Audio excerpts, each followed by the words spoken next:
ಈಗಂತೂ multi ಸ್ಟಾರರ್ಸ್ movies ತುಂಬ ಕಡಿಮೆ ಆಗೋಗಿದೆ. ಈಗೋ ಇಶ್ಯೂ ಮತ್ತು ಅವ್ರ ನಡುವೆ ಒಳ್ಳೆ ಬಾಂಡಿಂಗ್ ಇಲ್ದಿರೋ ಕಾರಣನೂ ಇದೆ. ಆದರೆ ಆಗ ನಾವು ನೋಡಿದ್ರೆ ತುಂಬ ಮಲ್ಟಿ ಸ್ಟಾರರ್ಸ್ ಮೂವೀಸ್ ಬರ್ತಿತ್ತು, ತುಂಬ ಒಳ್ಳೆ ಸಕ್ಸಸ್ ಕಾಣ್ತಿತ್ತು.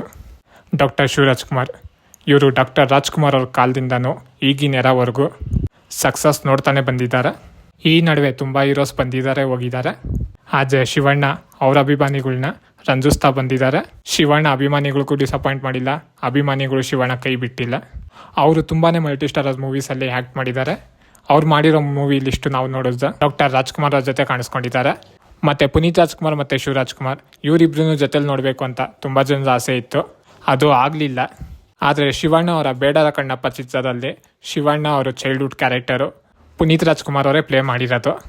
ಮತ್ತು ಪುನೀತ್ ರಾಜ್ಕುಮಾರ್ ಅವರ ಲಾಸ್ಟ್ ಮೂವಿ ಜೇಮ್ಸು. ಮತ್ತೆ ಇವ್ರನ್ನ ಜೊತೆಗೆ ನೋಡೋದಕ್ಕಾಗಲ್ಲ ಅಂತೇಳಿ ಸಿನಿಮಾ ಎಲ್ಲ ಮುಗ್ದಿದ್ರು ಶಿವಣ್ಣಗೆ ಅಂತ ಹೇಳಿ ಒಂದು ಸ್ಪೆಷಲ್ ರೋಲ್ ಆ್ಯಡ್ ಮಾಡಿದ್ರು.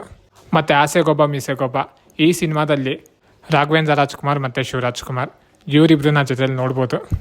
ಮತ್ತೊಂದು ಮೂವಿ ರವಿಚಂದ್ರನ್ ಮತ್ತು ಶಿವರಾಜ್ಕುಮಾರ್ ಇವರಿಬ್ರು ಆ್ಯಕ್ಟ್ ಮಾಡಿರೋ ಮೂವಿ ಕೋದಂಡರಾಮ. ಇದು ಮಲಯಾಳಂ ಸಿನಿಮಾದ ರೀಮೇಕು.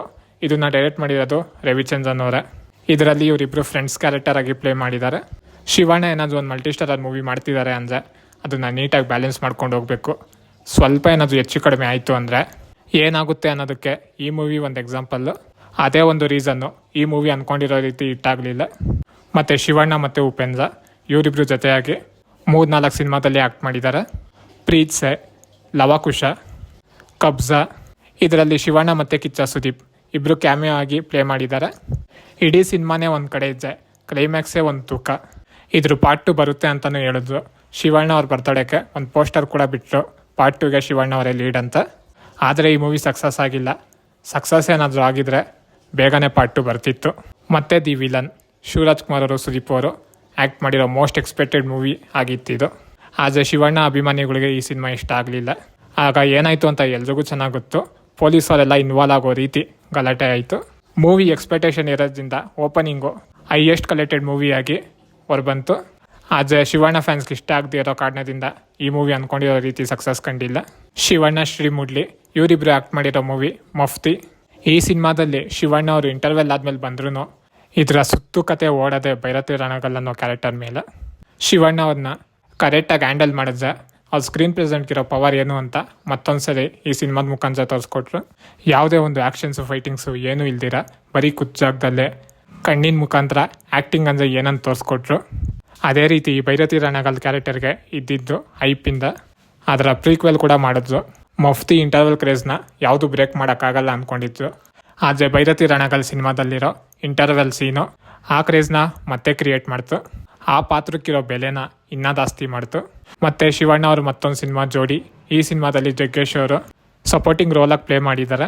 ರಮೇಶ್ ಅರವಿಂದ್ ಮತ್ತು ಶಿವರಾಜ್ಕುಮಾರ್ ಇವರಿಬ್ಬರು ತುಂಬ ಸಿನಿಮಾಗಳಲ್ಲಿ ಆ್ಯಕ್ಟ್ ಮಾಡಿದ್ದಾರೆ. ನಮ್ಮೂರ ಮಂದಾರ ಹೂವೆ ಈ ಸಿನಿಮಾ ದೊಡ್ಡ ಸಕ್ಸಸ್ ಸಿಕ್ತು. ಮತ್ತೊಂದು ಸಿನಿಮಾ ಶಿವರಾಜ್ಕುಮಾರ್, ಉಪೇಂದ್ರ, ರಾಜ್ಬಿ ಶೆಟ್ಟಿ ಇವ್ರು 3 ಜನ ಕಾಣಿಸ್ಕೊಂಡಿರೋ ಸಿನಿಮಾ 45. ಈ ಸಿನಿಮಾ ಅಂದ್ಕೊಂಡಿರೋ ರೀತಿ ಸಕ್ಸಸ್ ಸಿಕ್ಕಿಲ್ಲ. ಮತ್ತು ಮರ್ತಿದ್ದೆ ಶಶಿಕುಮಾರ್ ಮತ್ತು ಶಿವರಾಜ್ಕುಮಾರ್ ಇವರಿಬ್ಬರು ಆ್ಯಕ್ಟ್ ಮಾಡಿರೋ ಸಿನಿಮಾ ಮೃತ್ಯುಂಜಯ. ಇವರಿಬ್ಬರು ಆ್ಯಕ್ಟ್ ಮಾಡಿರೋ ಮತ್ತೊಂದು ಸಿನಿಮಾ ಮುತ್ತಣ್ಣ. ಈ ಸಿನಿಮಾದಲ್ಲಿ ಶಶಿಕುಮಾರ್ ಅವರು ಸಪೋರ್ಟಿಂಗ್ ರೋಲ್ ಆಗಿ ಪ್ಲೇ ಮಾಡಿದ್ದಾರೆ. ಅದಾದಮೇಲೆ ಶಶಿಕುಮಾರ್ ಅವರು ಶಿವಣ್ಣ ಜೊತೆ ಈ ನಡುವೆ ತುಂಬ ಸಿನಿಮಾದಲ್ಲಿ ಆ್ಯಕ್ಟ್ ಮಾಡಿದ್ದಾರೆ. ಆದರೆ ಅದು ಮಲ್ಟಿ ಸ್ಟಾರರ್ ಮೂವಿ ಅಂತ ಹೇಳೋದಕ್ಕಾಗಲ್ಲ. ಅದಾದಮೇಲೆ ಶಿವಣ್ಣ ಅವ್ರಿಗೆ ಬೇರೆ ಭಾಷೆಯಿಂದ ತುಂಬ ಆಫರ್ಸ್ ಬಂದಿತ್ತು. ಶಿವಣ್ಣ ಅವ್ರು ಯಾವುದನ್ನು ಒಪ್ಕೊಂಡಿರಲಿಲ್ಲ. ತಮಿಳಿನ ವಿಕ್ರಮ್ ಇವ್ರ ಸಿನಿಮಾದಲ್ಲಿ ಒಂದು ಪವರ್ಫುಲ್ ರೋಲು ಶಿವಣ್ಣ ಅವರೇ ಪ್ಲೇ ಮಾಡಬೇಕು ಅಂತ ಕೇಳ್ಕೊಂಡಿದ್ರು. ಆದರೆ ಶಿವಣ್ಣ ಅವ್ರು ಮಾಡಲಿಲ್ಲ. ಇದೇ ರೀತಿ ತುಂಬ ಸಿನಿಮಾಗಳು ರಿಜೆಕ್ಟ್ ಮಾಡಿದ್ರು. ಆಗ ನೆಲ್ಸನ್ ಅವರು ಜೈಲರ್ ಸಿನಿಮಾದ ಕಥೆನ ಶಿವರಾಜ್ಕುಮಾರ್ ಅವ್ರಿಗೆ ಹೇಳಿದ್ರು. ನಮಗೆಲ್ಲ ಚೆನ್ನಾಗಿ ಗೊತ್ತು ರಜನಿಕಾಂತ್ ಅವ್ರ ಫ್ಯಾಮಿಲಿ ಮತ್ತು ರಾಜ್ಕುಮಾರ್ ಅವ್ರ ಫ್ಯಾಮಿಲಿ ಬಾಂಡಿಂಗ್ ಯಾವ ರೀತಿ ಇದೆ ಅಂತ. ಆ ರೀತಿ ಇದ್ದಾಗ ಕೆಲವೊಂದನ್ನು ರಿಜೆಕ್ಟ್ ಮಾಡೋದಕ್ಕಾಗಲ್ಲ.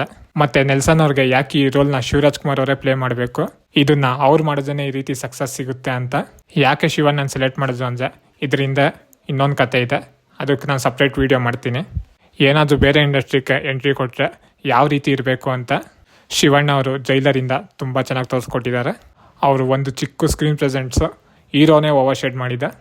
ಶಿವಣ್ಣ ಅವ್ರ ಆ್ಯಕ್ಟಿಂಗ್ ಪವರ್ ಏನು ಅಂತ ತಮಿಳರಿಗೂ ತುಂಬ ಚೆನ್ನಾಗಿ ಗೊತ್ತಾಯಿತು. ಮತ್ತೊಂದು ಮೂವಿ ಕ್ಯಾಪ್ಟನ್ ಮಿಲಾರು. ಇದು ಧನುಷ್ ಅವರು ಆ್ಯಕ್ಟ್ ಮಾಡಿರೋ ಮೋಸ್ಟ್ ಎಕ್ಸ್ಪೆಕ್ಟೆಡ್ ಮೂವಿ. ಇದು cameo plus main character. Shivanna ಅವರೇ ಆ್ಯಕ್ಟ್ ಮಾಡಬೇಕು ಅಂತೇಳಿ ಶಿವಣ್ಣ ಅವ್ರನ್ನ ಕೇಳ್ಕೊಂಡ್ರು. ಈ ಹಿಂದೆ ಧನುಷ್ ಅವರು ಶಿವಣ್ಣ ಅವ್ರ ಮೂವಿಗೆ ವಜ್ರಕಾಯಾಗ ಒಂದು ಸಾಂಗ್ ಆಡಿದರು. ಇವರಿಬ್ಬರು ನಡುವೆ ಒಂದೊಳ್ಳೆ ಬಾಂಡ್ ಇತ್ತು. ಶಿವಣ್ಣ ಅವರು ಆ ಸಿನಿಮಾದಲ್ಲಿ ನಟನೆ ಮಾಡಿದ್ರು. ಈಗ ಮತ್ತೆ ಪೆದ್ದಿ ಸಿನಿಮಾದಲ್ಲಿ ಶಿವಣ್ಣ ಅವರು ರಾಮ್ ಚರಣ್ ಅವ್ರಿಗೆ ಗುರು ಆಗಿ ಕಾಣಿಸ್ಕೊತಿದ್ದಾರೆ. ಒಂದು ಕುಸ್ತುಪಟುವಾಗಿ ರಾಮ್ ಚರಣ್ ಅವ್ರಿಗೆ ಯಾವ ರೀತಿ ಗುರಿ ಮುಟ್ಟಿಸ್ತಾರೆ ಅಂತ ಕಾದು ನೋಡೋಣ. ನಾನು ಯಾವುದಾದ್ರೂ ಮಿಸ್ ಮಾಡಿದ್ದೆ ಅದು ಯಾವ ಸಿನಿಮಾ ಅಂತ ಕಮೆಂಟ್ ಮಾಡಿ ತಿಳಿಸಿ. ಮತ್ತು ಶಿವಣ್ಣ ಅವ್ರು ಆ್ಯಕ್ಟ್ ಮಾಡಿರೋ ಯಾವ ಸಿನಿಮಾ ನಿಮ್ಗೆ ಇಷ್ಟ ಅಂತ ಕಮೆಂಟ್ ಮಾಡಿ ತಿಳಿಸಿ. ಇನ್ನೂ ಇದೇ ಥರ ಒಳ್ಳೊಳ್ಳೆ ಮಾಹಿತಿಗಳು ನಾನು ನಿಮ್ಗೆ ಕೊಡ್ತೀನಿ. ಇನ್ನೂ ನನ್ನ ಚಾನಲ್ ಸಬ್ಸ್ಕ್ರೈಬ್ ಮಾಡ್ಕೊಂಡಿಲ್ಲ ಅಂದರೆ ಸಬ್ಸ್ಕ್ರೈಬ್ ಮಾಡ್ಕೊಳ್ಳಿ.